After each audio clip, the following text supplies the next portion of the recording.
नमस्कार, स्वागत है आपका हमारी इस खास पेशकश चुनावी चर्चा में। मैं हूं सनी गंगासागर आपके साथ में और आज का हमारा विषय है हार स्वीकार या ईवीएम जिम्मेदार। जी हां, मध्य प्रदेश विधानसभा चुनाव में मिली करारी हार का जिम्मेदार कांग्रेस ईवीएम को करार दे रही है। नतीजों के बाद से ही PCC chief Kamal Nath, Digvijaya Singh, doctor Govind Singh जैसे तमाम नेता ईवीएम में गड़बड़ी की आशंका जाहिर कर रहे हैं, तो वही कांग्रेस ईवीएम के खिलाफ अभियान चलाने पर मंथन कर रही है। पार्टी नेता कोर्ट की शरण में जाने की बात भी कह रहे हैं।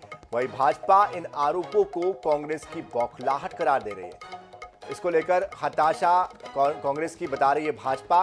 क्या है ये पूरा मामला, किस तरह से आरोप प्रत्यारोपों का दौर जारी है ईवीएम को लेकर, देखिए इस रिपोर्ट में।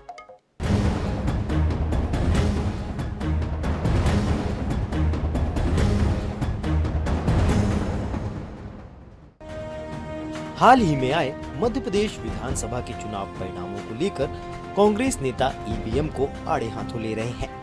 इंदौर के नेताओं ने सुप्रीम कोर्ट को पत्र लिखकर सॉफ्टवेयर कमेटी के गठन की मांग की है। दरअसल मतगणना के समय ईवीएम मशीन आश्चर्यजनक तौर पर 99% तक चार्ज पाई गई। इसी को आधार बनाया गया है। कांग्रेस नेताओं का आरोप है कि राज्य में बड़े पैमाने पर ईवीएम से छेड़छाड़ की गई है। जिस तरह से भारतीय जनता पार्टी लोकतंत्र प्रजातंत्र का मखौल उड़ाने का काम कर रही है, इस पे पूरे देश को और प्रदेश को सोचने के लिए बाध्य कर दिया है। अप्रत्याशित हार का सामना हम लोगों को करना पड़ा, इसकी हम लोग कल्पना नहीं करते थे। वो आज हम लोग देखते हैं कि कहीं ना कहीं भारतीय जनता पार्टी ने जिस तरह से ईवीएम का दुरुपयोग किया है, वो सबको दिखाई दे रहा है। वहीं बीजेपी तंज कस रही है कि कांग्रेस हार के बहानों को खोज रही है, लेकिन कांग्रेस हार के लिए आत्ममंथन करने के लिए तैयार नहीं है। कांग्रेस को हार की समीक्षा करने के लिए बहुत मेहनत करने की आवश्यकता नहीं है। वो जो कपड़ा फाड़ दो परिवारों के बीच हुआ, उसने कांग्रेस को फाड़ दिया और जनता के बीच से समाप्त किया। कांग्रेस के कुछ पूर्व विधायकों ने शिकायत की है कि उन्हें अपने गांव में 50 वोट भी नहीं मिले। इसकी पूरी जांच की जानी चाहिए। दूसरी तरफ सोशल मीडिया एक्स पर एक पोस्ट में दिग्विजय सिंह ने कहा, चिप वाली किसी भी मशीन को हैक किया जा सकता है। कांग्रेस अब सबूत जुटा रही है ताकि कोर्ट का सहारा लिया जा सके। INH न्यूज के लिए भोपाल से मनीष कांत जैन की रिपोर्ट। तो कुल मिलाकर जो मामला है वो ये है कि इंदौर 3 से जो प्रत्याशी थे कांग्रेस के, उन्होंने ये आरोप लगाया है दीपक जोशी पिंटू ने कि जब वोटिंग के लिए ईवीएम मशीन आई थी तो 90-95% वो चार्ज थी और लगभग 10 घंटे ये मशीन चली है, लेकिन 10 घंटे चलने के बाद भी ईवीएम की जो चार्जिंग है वो कम नहीं हुई और 40 ऐसी मशीनें थी जिनकी चार्जिंग जो थी वो 98 से 99% बैटरी चार्ज थी। उनका आरोप ये है कि जब मशीन चली है तो फिर चार्जिंग कम क्यों नहीं हुई है, और कम नहीं हुई है इसका सीधा मतलब वो ये निकाल रहे हैं कि इसके साथ छेड़छाड़ हुई है। तो इसी विषय पर आज हम बात करने जा रहे हैं और इस विषय पर बात करने के लिए हमारे खास मेहमान हमारे साथ जुड़ चुके हैं। उनका परिचय आपके साथ करवा देते हैं। सत्येंद्र जैन जी बीजेपी से हमारे साथ जुड़ रहे हैं, साथ ही कुंदन पंजाबी जी कांग्रेस से हमारे साथ जुड़ रहे हैं, देवदत्त दुबे जी वरिष्ठ पत्रकार हमारे साथ जुड़ चुके हैं। आप तीनों का बहुत बहुत स्वागत है। तो सबसे पहले मैं कुंदन पंजाबी जी आपके पास से आता हूँ। आखिरकार आपको चुनाव के बाद ये क्यों लगता है कि ईवीएम के साथ छेड़छाड़ होती है या ईवीएम की वजह से हम चुनाव हार गए, उसके पहले क्यों नहीं लगता? देखिए, निश्चित रूप से ये बातें पहले भी होती रही हैं। ईवीएम इस देश के अंदर पहले भी मुद्दा रहा है, लेकिन अब जब 19 साल से मध्य प्रदेश के अंदर भारतीय जनता पार्टी का कुशासन था, हर तरफ विरोध के स्वर थे।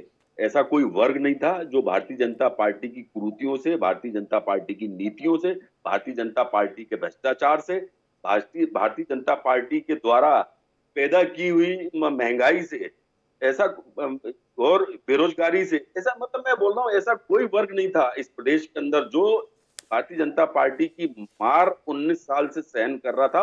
और अब की बार उसने तय किया था मध्य प्रदेश की जनता ने कि भारतीय जनता पार्टी की सरकार को उखाड़ के फेंकना है। लेकिन और 2018 में भी कांग्रेस की सरकार बनी थी, बाउंड्री पे बनी थी, खरीद फरोख्त हुई, सरकार चली गई, लेकिन उसका भी बदला इस प्रदेश की जनता लेना चाहती थी। लेकिन आप देखिए, इतना विरोध इस प्रदेश के अंदर, इतना भ्रष्टाचार, इतने घपले घोटाले, सब कुछ था, और उसके बाद जितने सर्वे हुए, चाहे भारतीय जनता पार्टी के, चाहे कांग्रेस पार्टी के, चाहे मीडिया द्वारा किए हुए सर्वे, हर सर्वे में कांग्रेस को ऊपर दिखाया गया। लेकिन जब नतीजे आते हैं तो रिजल्ट जो है बिल्कुल उल्टा हो जाता है। ये कौन सी टेक्नोलॉजी थी, आप बता दीजिए।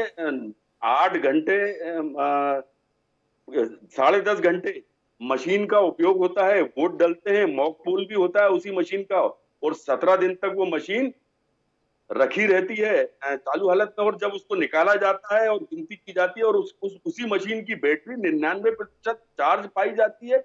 ये कौन सी टेक्नोलॉजी इस देश के अंदर चली, वो एक प्रश्नवाचक चिन्ह खड़ा करती है। हम ये आरोप तो हम लगातार लगा रहे हैं, कोई आज से नहीं लगा रहे हैं। ईवीएम के ऊपर पहले भी संदेह व्यक्त किया गया था, हमारे हाईकमान के बड़े नेताओं द्वारा पहले भी कहा गया था कि ईवीएम से कुछ न कुछ खेला होता है।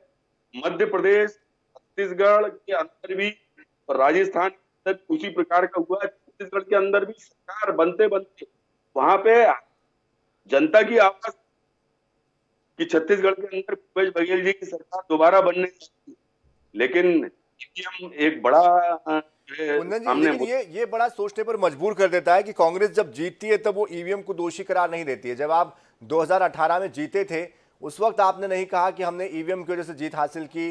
कर्नाटक आप जीतते हैं, तेलंगाना आप जीतते हैं, बाकी राज्य जब आप जीतते हैं तब आप ईवीएम का जिक्र नहीं करते। तो ये थोड़ा हजम करने में बड़ा मुश्किल हो जाता है कि जब आप जीतते हैं तब ईवीएम ठीक हो जाती है और जब आप हारते हैं तो ईवीएम खराब हो जाती है।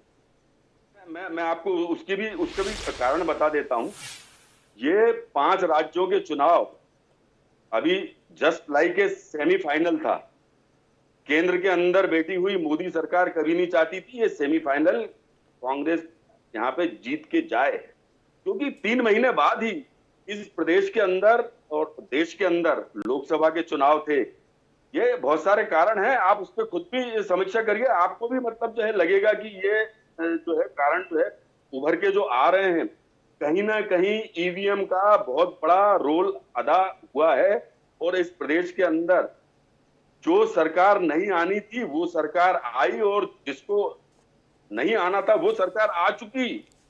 कांग्रेस को आना था, कांग्रेस आज हतप्रद है। इस प्रदेश की जनता आश्चर्यचकित है, और तो और भारतीय जनता पार्टी के कार्यकर्ताओं सहित भारतीय जनता पार्टी के नेता भी आश्चर्यचकित हो रहे हैं कि ऐसा कैसे इतनी ज्यादा सीटों से जीत गए। इनको कहीं से कहीं तक कोई उम्मीद नहीं थी भारतीय जनता पार्टी की सत्ता में आने की, इनके हाईकमान को भी नहीं। प्रश्न तो वही है। चलिए, आपके सवाल का जवाब सत्येंद्र जी देंगे। सत्येंद्र जी जुड़ चुके हैं। सत्येंद्र जी, ईवीएम का जिक्र बार बार हो रहा है, फिर से एक बार ईवीएम का जिक्र हो रहा है। कहा जा रहा है कि जब ईवीएम का इस्तेमाल किया गया तो बैटरी 95 से 100% थी और उसके बाद 10 घंटे ईवीएम का इस्तेमाल हुआ और 40 ईवीएम मशीनें तो ऐसी मिली जो कि जहां पर स्टोर रूम होता है, जहां पर रखी जाती है मशीनें, स्ट्रांग रूम जहां पर रखी जाती है, वहां पर भी बैटरी 17 दिनों के बाद भी 90 से 95% चार्ज थी। तो आखिरकार ऐसा क्यों हुआ, ये बड़ा सवाल खड़ा कर रहे हैं कांग्रेस के नेता, और कांग्रेस हर बार की तरह फिर से ईवीएम पर आ रही है। क्या कहेंगे? देखिए, मैं बताऊं, निराशा, हताशा, कुंठा और पराजय जो हुई है ना, और जो जिस प्रकार से इनको चारों खाने चित हो गई कांग्रेस, धूल चाट ली है कांग्रेस ने। मध्य प्रदेश की भगवान रूपी जनता ने धूल चटा दी। अब ये कह रहे हैं, मैं तो कहता हूँ इनको कि हम लोग देखिए गए थे ना, हम तो न्यायालय के गए थे, इंदिरा गांधी का चुनाव अवैध घोषित कराया था, हाई कोर्ट में जाके इलाहाबाद हाई कोर्ट ने किया था। अभी कोर्ट स्वतंत्र है और कोई आपातकाल नहीं लगाया, ना आगे भी हम कोई आपातकाल लगाने वाले हैं। तो ये कांग्रेसी मित्र जितने सारे प्रमाण दे रहे हैं, ये सुप्रीम कोर्ट तक जा सकते हैं, चले जाए न्यायालय में। ईडी, चुनाव आयोग सब जगह आपातकाल है घोषित। मेरे मित्र, आप अपने समय बोलेंगे तो ज्यादा अच्छा है।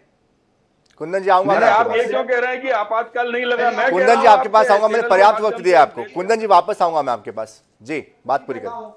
मैं INX News 24 का मेहमान हूं, कृपया मेरा आग्रह है कि मुझे बोलने दिया जाए। बिल्कुल बिल्कुल, आपको पूरा मौका दिया जाएगा, बोलिए सत्येंद्र। मैं नेशनल हेराल्ड चैनल का मेहमान नहीं हूं। नेशनल हेराल्ड पे आप कांग्रेस कर सकती है कुछ भी, या कौमी आवाज या नवजीवन पर कर रहे हैं अपना जो चलाना है उनको एजेंडा। मैं अभी आया हूं, मैं बगन पड़ो ध्यान से सुना, मैं भी इनको इंटरप्ट कर सकता था लेकिन मैंने नहीं कहा। क्या, कृपया मुझे बोलने दीजिए। देखिए, मैं बता रहा हूं कि कांग्रेस जो है किंग कर्तव्य विमूढ़ हो चुकी है, कंफ्यूज हो चुकी है। यही कांग्रेस में आप देखिए, अब तेलंगाना को इसी ईवीएम ने जिताया है और इस ईवीएम ने इनको हिमाचल प्रदेश की सरकार बन गई। इसी ईवीएम के सहारे इनकी कर्नाटक में सरकार बनी, या इसी ईवीएम के सहारे पिछली बार राजस्थान में इनकी सरकार बनी थी, मध्य प्रदेश में इनकी सरकार 114 सीटें आई थी, इसी प्रकार से छत्तीसगढ़ में इनकी सीटें आई, मध्य प्रदेश छत्तीसगढ़ में सरकार बनी थी, तब ईवीएम में अच्छी हो जाती है। फिर उसके बाद लोकसभा चुनाव हुए तो हमें 211 सीटों पर मध्य प्रदेश में विजय प्राप्त हुई थी और 28 सीट लोकसभा की हम जीते थे और लगभग 60 से 62% मत भारतीय जनता पार्टी को मिला था। तब ये रोने लगते हैं। मैं कह रहा हूँ ये सिलेक्टिव होते हैं, बच्चों जैसी बात कर रहे हैं। और आज मैं कह रहा हूँ निर्वाचन आयोग जो भी है, न्यायालय चले जाएं, हर चीज को इससे क्यों जोड़ते हैं? आपके जो तथ्य होंगे उसको मानेगा कोर्ट। अभी राहुल गांधी को रिहा किया, कोर्ट ने बोला ना, राहुल गांधी का सुप्रीम कोर्ट के आदेश के कारण ही तो सदस्यता अभी बहाल हुई है। तो चिंता ना करो मेरे मित्र, अभी सुप्रीम कोर्ट बचा है, अभी संविधान है। ये इंदिरा गांधी वाले आपातकाल नहीं लगाया गया है। आप अगर सही होंगे तो निर्वाचन आयोग आपकी बात सुनेगा, अगर निर्वाचन आयोग नहीं सुनता तो आप कोर्ट में न्यायालय चले जाइए, हाई कोर्ट चले जाइए, सुप्रीम कोर्ट चले जाइए, वहां से मैं कह रहा हूँ सनी जी, ये निरापद है, ये क्षुब्ध है, हताशा और निराशा से डूबे हुए हैं। इनको जनता ने धूल चटा दी। अभी जनता को राक्षस कहते थे तो कैसे जनता देगी? प्रियंका वाड्रा आई, कहती हैं कि मध्य प्रदेश की जनता की आंखें फूट गई, अंधी हो गई, जो 4 बार भारतीय जनता पार्टी को जिता देते हो। अब उसी जनता को ये बात बुरा लगी, उन्होंने ही 5वीं बार उसी भगवान रूपी जनता ने जिता दिया, क्योंकि हम उस जनता को भगवान मानते हैं। ये राक्षस कहते थे।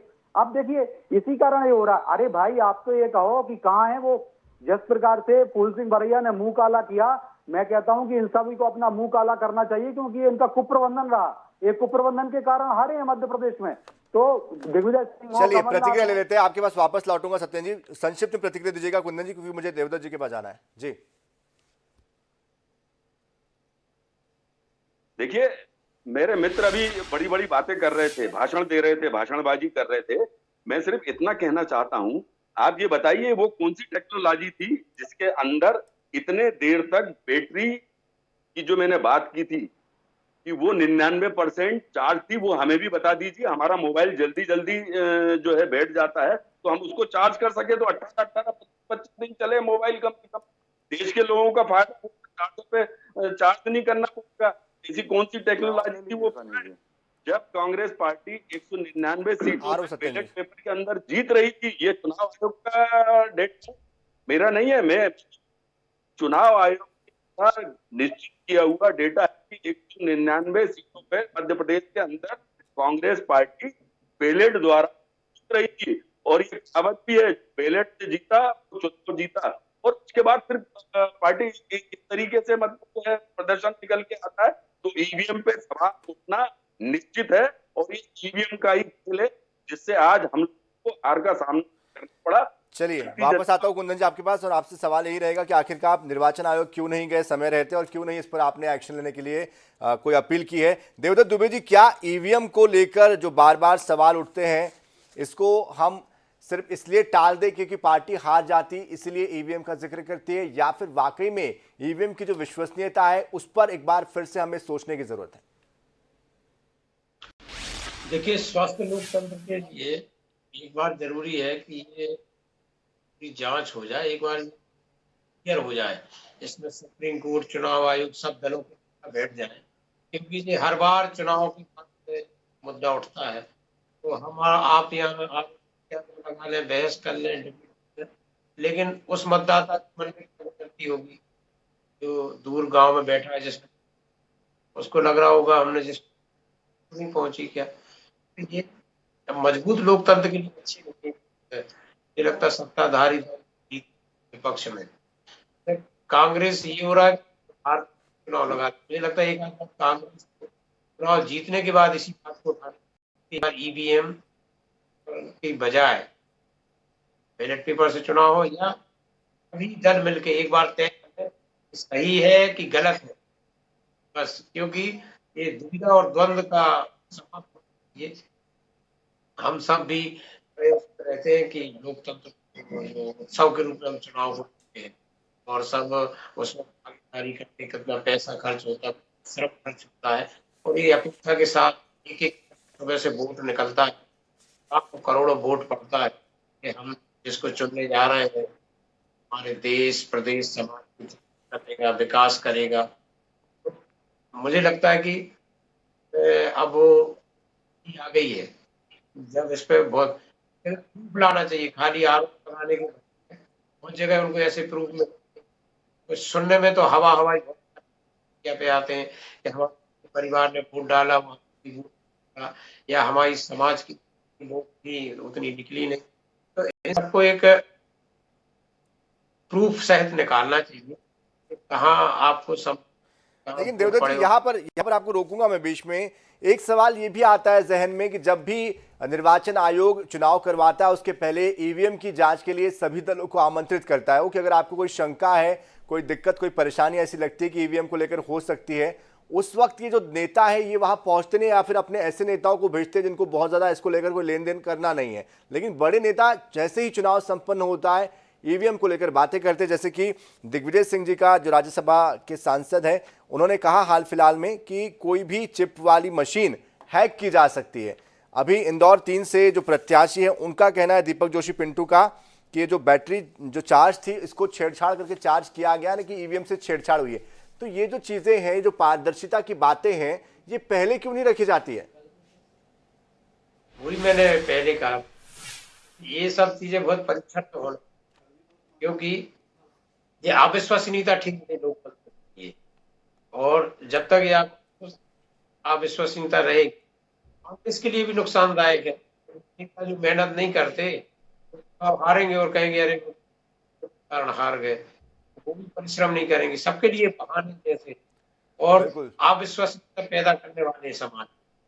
तो सभी दलों को, सत्ता चुनाव आयोग, सुप्रीम कोर्ट, हाई कोर्ट, जो भी संबंधित सब लोगों को एक साथ बैठ के इसका परीक्षण कर लेना चाहिए कि आखिर के पैमाने पर होता क्या होता। ये इसमें तो विश्वसनीयता पर सवाल जो बरकरार है उस पर मिलकर काम करने की जरूरत है। सत्येंद्र जैन जी, जो ईवीएम का बार बार ये जिक्र होता है, इसकी पारदर्शिता पर जिक्र होता है, क्या आप विपक्ष का साथ देंगे? क्या इस संबंध में जो आरोप लगाए जा रहे हैं बैटरी के चार्ज होने को लेकर या हैक करने को लेकर, इस पर निर्वाचन आयोग में क्या आप भी विपक्ष का समर्थन करते हुए इस पर जांच कराने के लिए तैयार है, ताकि दूध का दूध पानी का पानी हो जाए, ये स्पष्ट हो जाए कि आपकी जो जीत है वो वाकई में आपकी मेहनत का परिणाम? देखिए, इलेक्शन कमीशन ने कई बार सारी पार्टियों को, हमें भारतीय जनता पार्टी नहीं, भारत के अंदर जितनी भी चुनाव में पार्टियां लड़ती हैं सबको कहा है कि किसी को अगर लगता है ईवीएम खुला के रख देते हैं। उन्होंने कहा इससे इतने दिन तक ईवीएम उपलब्ध है, कोई आ जाए टेम्परिंग करके दिखा दे उसमें। तो ये सारे राजनीतिक दल जाते नहीं, तो जब हार जाते हैं ना तो अभी अपनी आत्मा अवलोकन नहीं करते। इनको क्या है, ये जिंदगी में यही भूल करते रहे, धूल चेहरे आईना साफ करते रहे और यही दोष देते रहते हैं। आप देखिएगा अभी लोकसभा के चुनाव में 400 से ज्यादा सीट भारतीय जनता पार्टी की आने वाली हैं, फिर ये रोएंगे कि ईवीएम खराब है। आप अपना संगठन देख नहीं रहे। अरे इनके संगठन में स्वयं ही बोला, अभी क्या बोला देखो, इनके एक जो विधायक प्रत्याशी रहे वो जूते खाने गए थे, चप्पल लेके गए और सब ऐसे ऐसे काम करते। अरे भैया, जनता के दिल जीतो, जनता का कोप भाजन बनो आप, तो जनता का बीच में जाते नहीं। 15 महीने की काट की हांडी वाली सरकार चलाई, फेल्यूर सरकार रही, क्योंकि 51 से ज्यादा जन कल्याण की जो महायज्ञ की योजनाएं थी जिससे गरीब कल्याण होता था, वो उस भगवान की योजनाएं बंद कर दी। 5 रुपए में हम भोजन कराते थे, वो बंद कर दिया। हमने 3 करोड़ लोगों को भोजन कराया। ऐसी 51 से ज्यादा, आधा सैकड़ा योजनाओं को इन्होंने बंद किया। आदि जनजाति वर्ग के साथ अन्याय करो तो ये प्रतिपक्ष प्रस्फुटित होता है ईवीएम से और दोष देते हैं। और इनके लिए ईवीएम, अरे आपके सारे देखिए, पटवारी घोटाला 2013 में भी व्यापम कांड हुआ और 165 सीट भारतीय जनता पार्टी, इस बार भी आपने पटवारी घोटाला, बेवकूफी की बातें करते हो आप लोग। आपको जनता मुंह की खानी पड़ रही है, धूल चटा रही है जनता, आपको जनता धूल चटा रही है, आप वो नहीं देख रहे, आप अपना सुधार नहीं कर रहे। अरे ईवीएम पे किया कांग्रेस के लिए, तो ईवीएम बदनाम हुई कांग्रेस तेरे लिए। सॉन्ग है ना, वह बिल्कुल फिट होता है इनके ऊपर कि ईवीएम बदनाम हुई कांग्रेस तेरे लिए। जहाँ ईवीएम से जीत जाते हैं वहाँ मीठा मीठा गप गप और कड़वा कड़वा थू थू करते हैं, और जहाँ ईवीएम से हार जाते हैं वहाँ और रोने लगते हैं। अरे इनकी बातें भारत की जनता समझ गई। चले जाओ ना चुनाव आयोग में, कहा था ना टेम्परिंग करके दिखा दो, कोई कांग्रेस की भुजाओं में सामर्थ्य। चलिए जवाब ले लेते हैं सत्येंद्र जी, आप वापस आता हूं, मैं आपके पास जवाब ले लेते हैं। कुंदन पंजाबी जी, आपको लगता है कि ईवीएम के साथ टेम्परिंग हुई है? तो मैं आपसे ये भी समझना चाहूंगा, नरोत्तम मिश्रा, फग्गन सिंह कुलस्ते, कमल पटेल, इमरती देवी और कई ऐसे नेता हैं जिनको हार का सामना करना पड़ा है, तो अगर ईवीएम से वाकई में छेड़छाड़ होती है तो फिर ये इतने बड़े नेता हार क्यों रहे हैं? देखिए, निश्चित रूप से ईवीएम से छेड़छाड़ होती है, ये कोई पहली बार का मुद्दा नहीं है। कई इस मामले में बातें निकल के आई हैं। मेरे मित्र उस बात का जवाब ही नहीं दे रहे, वो भाषणबाजी कर रहे हैं। वो बता दें, बैलेट पेपर के अंदर 199 स्थानों पे कांग्रेस पार्टी विधानसभा का चुनाव जीत रही थी, लेकिन उसके बाद ईवीएम से चुनाव कैसे हार जाती है, वो कौन सा जादू हो रहा है, वो बता दें। प्रस्तुत कर दिया जाता है। 99% चार्ज रहती है, वो कौन सा जादू होता है, वो बता दिया जाए। ईवीएम का पूरा खेल होता है, सतीश जी आपसे निवेदन है मेरा, अपनी बारी में बोलिएगा। और दिग्विजय सिंह जी ने जो कहा है वो बिल्कुल ठीक कहा है कि चिप वाली कोई भी चीज जो है हैक हो सकती है। जब हम यहाँ पे बैठ के, धरती पे बैठ के चांद को, चंद्रयान को टैकल कर सकते हैं, तो ईवीएम कौन सी बड़ी चीज है। जब लोगों के खाते हैक हो जाते हैं, मोबाइल हैक हो जाता है और चिप से चलने वाली हर चीज हैक हो सकती है, तो मशीन तो बगल में रखी हुई चीज है, उसको क्यों नहीं हैक। लेकिन कुंदन पंजाबी जी, सारी बातें आपको चुनाव के बाद क्यों याद आती, पहले क्यों नहीं याद आती, और इस संबंध में आप निर्वाचन आयोग में जाकर क्यों नहीं अपनी बात प्रमुखता के साथ रखते हैं, मजबूती के साथ रखते हैं? निर्वाचन आयोग की विश्वसनीयता के ऊपर कहीं ना कहीं प्रश्न हो रहा है। अब निर्वाचन आयोग क्यों नहीं आदेश बैलेट पेपर से करेंगे? लोकसभा का चुनाव पेपर से होना चाहिए। ईवीएम का खेल बंद करके ईवीएम पे पूरे देश के अंदर उठ रहा है, निर्वाचन जिम्मेदारी ले, अब ईवीएम को बैन करें। सनी जी, एक मेरा प्रश्न ले लीजिए। आ रहा हूँ आपके पास। प्रश्न का काम मेरा है, मेरे पास रहने दीजिए मेरा काम। मेरी नौकरी पे क्यों बात ला रहे हैं आप? मैंने आप पूछ लीजिएगा तो जवाब ये कह रहा था। जवाब दे दीजिए आप इनके सवाल का, फिर मैं आप चाह रहा हूँ देवदत्त जी के पास। दूध का दूध पानी हो जाएगा। आपकी जो 60 से ज्यादा है ना, तो आप कुंदन भैया मुझे बोल लेने दीजिए। जवाब ले लेते हैं कुंदन जी, जवाब ले लेते हैं, संक्षिप्त में दीजिएगा जी। देखिए, संक्षिप्त में चुनाव आयोग हमेशा कहता है, और जब भी निर्वाचन की प्रक्रिया होती है तो अनेक बार कैलिब्रेशन होता है हर मशीन का, और सारे जो अभिकर्ता होते हैं हर पार्टी के अभिकर्ताओं के सामने भी उनका सिग्नेचर भी लिया जाता है। ये सारी चीज ली जाती है। वीवीपैट होता है, उसमें वोटर वेरीफाइड ऑडिट ट्रेल होती है, वो सारी चीज भी होती है, चेक किए जाती है और कैलिब्रेशन हो जाता है। लेकिन कांग्रेस बताए कि आज तेलंगाना में सरकार बन गई ईवीएम से, तो इस्तीफा दे दे, क्यों शपथ ग्रहण करी? ये भी वहां पे भी कह दे कि ईवीएम बेकार है, तो हम ईवीएम से नहीं पोस्टल बैलेट से चाहते हैं। मैं तो चुनौती देता हूँ, ये अपना वहां भंग कर दे अपनी विधानसभा, इस्तीफा दे दें। जो अभी नए नए गए हैं, ईवीएम से ही हुआ ना। अगर ईवीएम खराब है तो ईवीएम के बाद अगर शपथ ग्रहण लिया, देवदत्त जी आपसे मैं लेना चाह रहा हूँ। देवदत्त जी, क्या ये जो ईवीएम का झगड़ा है कहीं आगे जाके रुकेगा, या फिर ये ईवीएम को लेकर ही चर्चा करते रहेंगे कि प्रदेश के विकास को लेकर या मुद्दों को लेकर बात हो पाएगी? देखिए, सब जरूरी है चुनाव में जाने के, किसी भी राज्य तो वो जब चुनाव परिणाम कारणों की खोज कर, इस तरह उसके प्रत्याशी फीडबैक दिया, उसके आधार पर उसके नेता लाजमी है कि वो उठाएं। लेकिन जो मैंने पहले कहा था, सभी दलों को, भाजपा को भी ये प्रयास करना चाहिए पूरा चीज क्लियर हो जाए, क्योंकि भाजपा यदि जीत रही है जनमत के आधार पर, तो उस पर भी तो ये आरोप लग रहा है कि आधार पर जीते। उसके लिए भी इस कलंक को धोना जरूरी है, तो लोग लगाते हैं। कांग्रेस को तो बहुत जरूरी है, उसके नेता और कार्यकर्ता यही करेंगे, और पूरे लोकतंत्र के लिए, विश्वसनीयता के लिए ये बहुत जरूरी है कि स्पष्टीकरण हो जाए, तय हो जाए, अन्यथा फिर बैलेट पेपर से चुनाव, क्योंकि ये साख का सवाल है, सवाल है, ये विश्वसनीयता का सवाल है। हवाई बातों से कुछ नहीं चलेगा, उसके लिए प्रूफ चाहिए।